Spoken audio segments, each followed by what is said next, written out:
নাজমুল ভাই, আসসালামু আলাইকুম। ওয়ালাইকুম আসসালাম ভাই। কেমন আছেন আপনি? জি আলহামদুলিল্লাহ ভাই। ভাই, এই যে এই নৌকা 110 হাত লম্বা নৌকা, যেটা হচ্ছে মাগুরার সেরা নৌকা, এই নৌকার গল্পটা একটু বলেন তো। ভাই এই নৌকাটার গল্প হচ্ছে ভাই, মনে করেন যে নৌকাটা তৈরি করতে লাগিয়েছে আপনার 5 লক্ষ টাকা, আর প্রায় 6 মাস মতো আপনার টাইম লাগিয়েছে।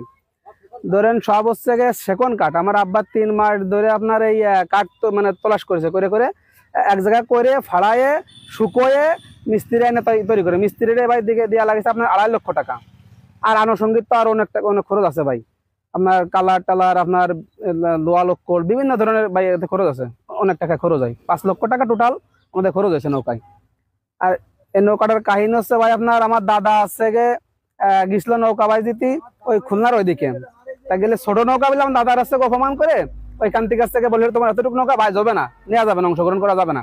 তোর দাদা আসছে ওইখান থেকে বাড়ি এসে আমার দাদার বাপের জমি বিক্রি করে 110 হাত নৌকা তৈরি করে। ওই ওই নৌকার থেকে আমাদের নৌকা এই পর্যন্ত আর কি আছে। আমরা যেখানে যাই প্রথম পুরস্কার আল্লাহর রহমতে নিয়ে আসি। মাগুরার টাইগার নাম দেওয়া আছে নৌকায়, মাগুরার টাইগার, ঠিক মাগুরার টাইগারে।